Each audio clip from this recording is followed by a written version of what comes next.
그때 유다인들이 돌을 집어 예수님께 던지려고 하였다. 예수님께서 그들에게 말씀하셨다. 나는 아버지의 분부에 따라 너희에게 좋은 일을 많이 보여주었다. 그 가운데에서 어떤 일로 나에게 돌을 던지려고 하느냐? 유다인들이 예수님께 좋은 일을 하였기 때문이 아니라 하나님을 모독하였기 때문에 당신에게 돌을 던지려는 것이요. 당신은 사람이면서 하느님으로 자처하고 있어 하고 대답하자 예수님께서 그들에게 말씀하셨다. 너희 율법에 내가 이러건대 너희는 신이다 라고 기록되어 있지 않느냐. 폐기될 수 없는 성경에서 하나님의 말씀을 받은 이들을 신이라고 하였는데 아버지께서 거룩하게 하시어 이 세상에 보내신 내가 나는 하느님의 아들이다 하였다 해서 당신은 하나님을 모독하고 있소 라고 말할 수 있느냐. 내가 내 아버지의 일들을 하고 있지 않다면 나를 믿지 않아도 좋다. 그러나 내가 그 일들을 하고 있다면 나를 믿지 않더라도 그 일들은 믿으라. 그러면 아버지께서 내 안에 계시고 내가 아버지 안에 있다는 것을 너희가 깨달아 알게 될 것이다. 그러자 유다인들이 다시 예수님을 잡으려고 하였지만 예수님께서는 그들의 손을 벗어나셨다. 예수님께서는 다시 요르단강 건너편 요한이 전에 세례를 주던 곳으로 물러가시어 그곳에 머무르셨다. 그러자 많은 사람이 그분께 몰려와 서로 말하였다. 요한은 표징을 하나도 일으키지 않았지만 그가 저분에 관하여 한 말은 모두 사실이었다. 그곳에서 많은 사람이 예수님을 믿었다. 주님의 말씀입니다. 그리스도님 찬양합니다.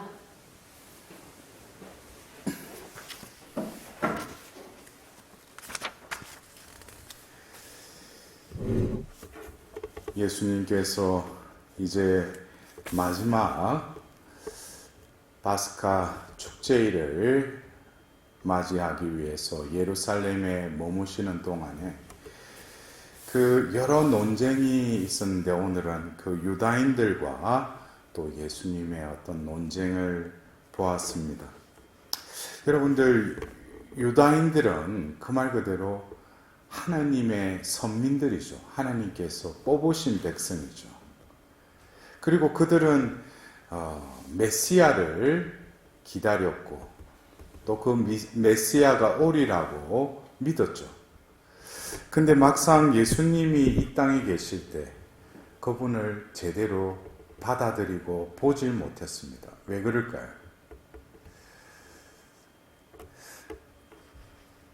우리가 무슨 눈에는 뭐밖에 안 보인다는 그런 말이 있죠, 그죠? 예. 우리가 얼마나 내 눈이 가려져 있는지, 사랑의 송가의 그 마지막 부분에 그 고린도일서 13장에 지금은 희미하게 보이지만 그때가 되면 뚜렷하게 볼 수 있다고 그랬어요.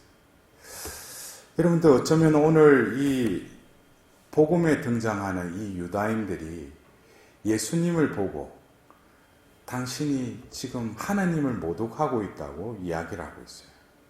우리가 볼 때는 예수님은 신이시면서 인간이셨다.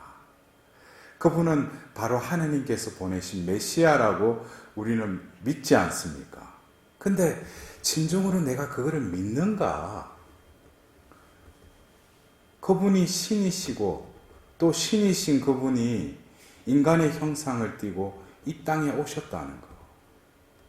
어떻게 보면은 이성적으로는 이해하지 못하는 그런 하나님의 신비가 예수님이라는 존재에 이렇게 담겨져 있는데 그 존재를 바라보고 그분의 말씀을 들으면 분명히 저 말은 뭔지는 모르지만 예수님께서 그 회당에서 가르치실 때 다른 율법학자들은 달리 권위를 느꼈다고 했어요. 그리고 고향에 갔을 때도 사람들이 예수님의 여러 가지 일으키시는 행위나 말씀을 듣고 어떻게 저런 힘이 어디서 나오는가라고 의아해합니다. 심지어는 그 회당에 악령이 들린 사람이 그 악령이 예수님께 말을 하자 예수님께서 그 악령을 당신의 말씀으로 이렇게 쫓아내시죠. 그래서 사람들이 이것은 새로운 가르침이다. 예수님의 어떤 공생애에 어쩌면 인간의 이성으로는 이해하지 못하는 여러 가지 일들은 있었는데 그들이 바라본 예수, 자기들이 기다렸던 그 메시아. 그래서 우리는 예수님 공생애에 바리사이, 율법학자들이 예수님의 그 움직이시는 그 여정에 그들도 함께 했죠. 혹시 그분이 우리가 기다리던 메시아인가? 근데 그들의 기대와는 다르게 예수님이 그들이 볼 때는 가장 중요시 여기는 선민으로서 지켜야 될 안식일 규준을 예수님은 가감하게 그걸 어기시는 거예요. 그들 눈에는 안식일 규정을 지키지 않는 거예요. 그래서 우리가 성경에서 보면 안식일에. 근데 그 주위에 있던 이 바리사이드나 율법학자들은 자기들이 기다렸던 그 메시아인지를 판가름하기 위해서 예수님께 또 고발도 하고 또 시비를 걸기도 하고 올가미를 씌우려고 했던 거예요. 그러나 그들이 생각했던 메시아, 어쩌면 구약의 다니엘서에 나오는 구름을 타고 오는 그 사람의 아들, 영광 속에 오는. 그러나 우리가 요한복음 또 그 7장을 보면은 이제 예수님을 죽일 업무를 꾸미자 그 경비병들이 와서 그처럼 그 사람이 그렇게 말하는 사람을 처음 봤다라고 하자 그 최고의 사람들은 뭐라고 그래? 갈릴레아에서 그 메시아가 나온다는 말이 어디 있느냐 성경에. 그런 말을 하죠. 그러니까 그들이 생각하는 메시아, 이것은 자신들의 틀 속에 자신들의 어떤 기대에 충족되는 그 메시아가 오면은 그분을 아마 메시아로 맞아들일 건데 막상 오신 그 예수님은 자신들의 그 기대를 충족시키지 못할 뿐만 아니라 결국에는 자신들의 그 구축하고 있는 이 세력도 위협을 받는 새로운 어떤 바람을 일으키는 그런 분으로 다가오기 때문에 그들은 위기감을 느낀 것이죠. 근데 우리가 예수님이 이 땅에 오셨다. 우리가 어제도 성모용보 주님 탄생 예고 대축일을 지냈는데 우리는 그래요. 예수님이 이 땅에 육을 취하셔서 태어나셨다. 제가 언젠가 주님 성탄 대축일을 이렇게 맞이하면서 이렇게 강론을 준비하면서 왜 예수님이 인간이 되셨을까? 신이 인간이 되셨다는 거예요. 이것은 오늘 예수님께서 이 말씀은 우리가 조심해서 들어야 돼요. 너희 율법에 내가 이르건대 너희는 신이다라고 기록되어 있지 않느냐. 하나님의 말씀을 받은 이들을 신이라고 하였는데 아버지께서 거룩하게 하시어 이 세상에 보내신 내가 나는 하나님의 아들이다 하였다 해서 당신은 하나님을 모독하고 있어 하고 말할 수 있느냐. 어쩌면 예수님이 이 인간의 몸을 지니셨다라는 것은 바로 첫 아담, 하나님이 창조하셨을 때 보시니 참 좋았다라는 당신의 존재인 그 사람의 존재가 죄를 지음으로써 타락해 버렸죠. 결국 하나님은 이 세상을 또 이 세상을 지배하고 다스리라는 그 사람을 구원하기 위해서 다른 방법, 어떻게 보면 우리가 생각하는 신께서 위험을 떨치시면서 이 땅에 와서 우리를 구원하고 이스라엘 백성들을 또 그들의 그 로마의 압제에서 이렇게 구출하는 그런 메시아가 아니라 하느님이 원하시는 그 구원은 그 존재론적인 그 시대뿐만 아니라 영원세세 우리가 구원받을 길을 열어주기 위해서 신이 인간이 되셨다는 거예요. 그렇다면 타락한 인간에게 있어서는 바로 신이 인간이 된 그분으로 인해서 또 다른 길이 열렸다는 거예요. 구원의 길이 열렸다는 거예요. 그 구원의 길은 결국 무슨 길이에요? 십자가의 길을 통해서 그 신이신 그분께서 모든 죄를 키워갖기 위해서 속죄양이 되어서 그 죄를 끌어안고 죄를 대속하면서 신이 죽으신 거예요. 그럼으로써 이 죄를 이기신 것이죠. 그래서 이제 새로운 길이 열린 거예요.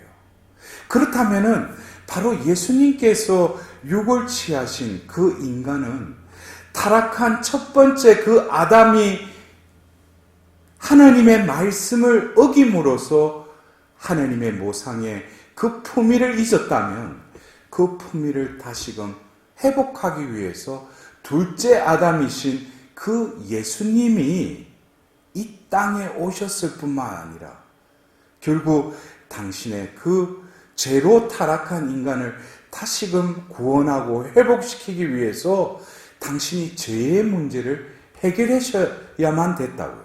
이 죄의 문제를 해결하지 않으면 구원은 있을 수 없죠. 그래서 예수님께서 바로 둘째 아담으로 이 땅에 오셨고 바로 그 십자가의 죽음을 통해서 새로운 길이 열렸는데 그렇다면 예수님께서 이 십자가의 이 죽음 이전의 이 세상은 하느님 보실 때 하느님께서는 그 유목민이었던 소수민족인 이스라엘 백성들을 불러서 압제하에 있던 그 이집트 땅에서 탈출시켜서 시나이산에서 계약을 맺으시죠. 그러면서 나는 너희의 하느님이 될 것이고 너희는 나의 백성이 될 것이다 라고 선언하시면서 계약을 맺으십니다. 이제 그들은 일개 유목민에서 이제는 뭐예요? 바로 하나님의 백성이 된 거예요. 그러나 하나님 백성으로 살기 위해서는 우리가 그 시나이산에서 1년 동안 모세가 그들에게 율법을 가르치죠. 그들에게 규범과 규칙을 가르치죠. 이것은 바로 가나안 땅, 약속의 땅에 들어가서 이방 민족들에게 너희들이 이것을 지키면서 너희들이 지키는 하나님이 어떤 하나님인가를 그 다른 신들을 믿는 민족들에게 전가하기 위해서 하나님께서 그들에게 그 율법과 그 규범을 주신 거예요. 십계명을 주신 거예요. 근데 이 모든 것도 결국 우리가 섬기는 하나님이 이런 분이시라고 율법을 지켜서 그들에게 드러나는 것이 아니라 우리가 그 법을 통해서 하나님과의 그 올바른 관계를 맺을 때 궁극적으로 드러나는 것은 레위기 19장 2절에 너희 아버지께서 거룩하시듯이 너희도 거룩한 백성이 되어라 그랬어요. 여러분들 그래요. 우리가 하나님을 섬기고 흠숭하고 또 이 가톨릭 교회의 신자로서 신앙생활하는 것은 다른 의미가 없어요. 우리는 바로 예수 그리스도를 닮아야 되죠. 또 그리고 예수 그리스도를 통해서만이 우리가 구원을 받을 수 있지 않습니까? 왜 그래요? 바로 그분 안에는 바로 하나님의 거룩함이 그대로 있다는 거예요. 그렇다면은 하느님이 거룩하니 너희도 거룩한 백성이 되어라 했던 레위기 19장 이전의 말씀이 이루어지려면은 우리 자신은 또 구원받기 위해서는 우리 자신이 거룩해질 수밖에 없어요. 거룩해져야죠. 근데 우리가 아무리 하나님을 따른다고 신앙생활을 열심히 한다고 그러지만은 하나님이 원하시는 방법은 바로 신약에 와서 예수 그리스도를 통해서 예수님이 직접 우리에게 보여주시죠. 그래서 사람들이 예수님을 보고 하나님을 모독한다, 신성 모독을 한다, 그럴 때 예수님께서 어떤 말씀하셔요? 내가 하는 일을 봐라. 나를 보지 말고 내가 하는 일을 봐라. 그리고 더불어서 뭐예요? 아버지께서 내 안에 계시고 내가 아버지 안에 있다는 것을 너희가 깨달아 알게 될 것이다. 여러분들, 깨달아 알게 될 것이다. 아버지가 내 안에 있고 내가 아버지 안에 있다. 이것은 어디서 듣던 말씀 같지 않아요? 바로 예수님께서 최후의 만찬 때 요한복음 15장에 포도나무와 그 가지의 그 비유에 말씀하시면서 계속 말씀하시는 게 뭐예요? 너희는 내 안에 머물러라. 그러면 나도 아버지와 함께 너희 안에 머물 것이다. 그러면 너희들이 구하는 모든 것을 얻게 될 것이다. 여러분들, 이것은 뭐 내가 하나님 안에 있고 하나님이 내 안에 있으면 모든 것이 만사형통이다, 이렇게 도식적으로 이해할 것이 아니라 우리의 거룩함은 이미 죄로 타락해버렸지만 예수님께서 바로 그 죄를 처이김으로써 새로운 길이 열렸다고 그랬죠. 그렇다면 이제 우리가 거룩한 백성으로 살아가는 것은 어떤 법을 지켜서가 아니라 바로 예수 그리스도를 믿고 그분을 우리 안에 구세주로 온전히 모시고 살아갈 때 저절로 우리도 뭐예요? 거룩한 자로 변화가 일어난다는 거예요. 이것이 바로 신약의 성부를 통해서 성자의 시대, 바로 성령의 시대에 살고 있는 우리들에게 바로 예수님께서 내 안에 아버지께서 계시고 내가 아버지 안에 있다는 것을 깨닫게 될 날이 올 것이다. 그럼 우리는 지금 뭐예요? 그 때를 살고 있는 거예요. 우리가 왜 이 사순 시기를 지내는가? 여러분들, 그래요?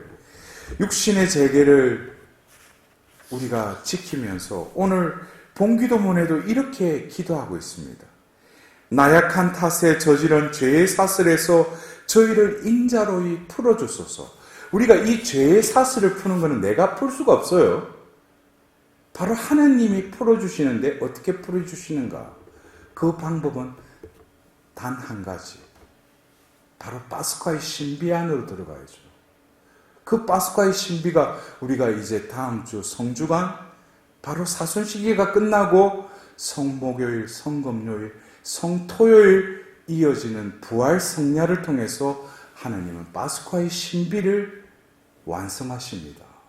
올해도 어김없이 이 사순시기에 죄의 무기력함과 또 내 자신의 끊임없이 죄로 기우는 나의 죄의 근성인 죄인인 내가 파스카의 신비 안으로 들어가서 예수 그리스도와 함께 죽고 묻히고 그랬던 나를 하나님께서는 예수 그리스도와 함께 나를 다시 살리실 것입니다.